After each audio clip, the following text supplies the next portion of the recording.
Malien ni ye atle kononto ye sirikiba abe bolola ko sababu ke ka tigɛ sera kanubagamuso ma kunu n'an balimamuso dɔ tun bɛ baro la n'o ye Fune ye a ko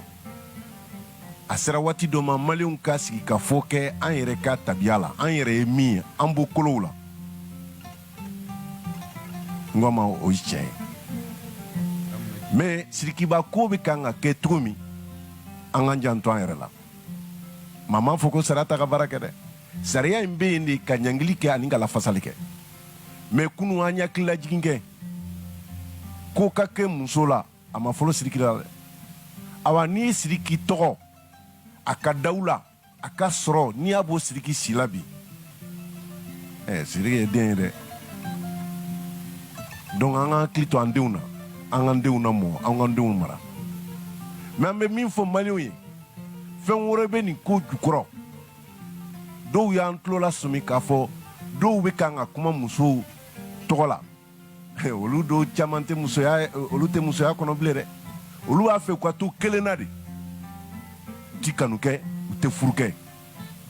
u dama ka to ɲɔgɔn kan ko hakɛ ɲini dɔw bɛ yen olu u muso dama ka ɲɔgɔn ɲini aw bɛ kɛ to u cɛ dama ka ɲɔgɔn ɲini ni minnu m'o sɔrɔ sa olu bɛ se ka bagan bila u yɛrɛ la cogo min olu sariyaw de ɲinitɔla don an fɛ jamana in kɔnɔ yan sinon Sidiki ko ma se nin na dɛ an ye kow dɔw ye Sidiki ko ma se o la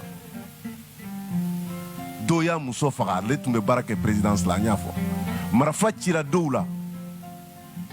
dɔw fo misiri kɔnɔ olu ye ko ye ko min n'a cɛman in bi a cɛman in sini min ye Sidiki ye denmisɛnnin don sɛgɛsɛgɛliw b'a yira a jo b'a la ou a jo t'a la n'a jo t'a la an b'a ɲangi mais Malienw Sidiki n'a ka denmisɛnniya a bɛ se ka min na s'a ma diɲɛ kɔnɔ bi n bɛna n da don o la dɔɔni komi kunu an da ma sɔn wa bololo kan bi ni Sidiki ye fɛn o fɛn fɔ diɲɛ kɔnɔ bi Mali tɔgɔ la maa 2 million o de b'a ye nɔgɔni na ti manamana ye dɛ awa Sidiki ka fɛn dɔ bila la maa 36,000,000 de y'a filɛ Mali kɔnɔ maa 1 million jeliw bɛ kala ta donc olu ma sugu ma kan ka ɲini k'a détruire an b'a ɲangi de an b'a lakana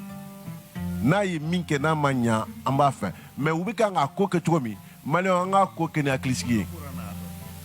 ka kɔn ale ɲɛ a fa ye Grammy Award sɔrɔ o sɔrɔla Mali kɔnɔ yan maa si ma b'a kalama yɛrɛ Ali Farika ala ka hinɛ la o y'a sɔrɔ Youssou N'Dour y'a sɔrɔ o ye diɲɛ maa bɛɛ seko ni dɔnko maaw farala ɲɔgɔn kan c'est la plus haute distinction musicale o bɛ tuma nin bolo awa Sidiki bɛ si hakɛ min na 30 ma dafa dɛ ala ye nin tɔgɔ in d'a ma k'a daraja d'a ma k'a sebaya d'a ma n'o ye fili min kɛ an k'o dilan cogoya wɛrɛ la minnu b'a fɛ k'a kɛ cogoya min na an ka laɲini y'o dɔrɔn de o la sa filawden an b'a fɔ maaw ka hakilijakabɔ la don dɔ bɛ na a b'a fɔ ja Sidiki ko tun tɛ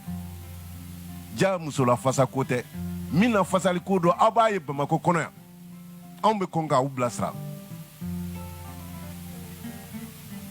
diɲɛ wuli min n'an bɛ kan k'a fɔ a bɛ bɛɛ kɔnɔ ko an bɛɛ de bɛna san ɲɔgɔn fɛ non o tɛ dɛ o la sa n balimaw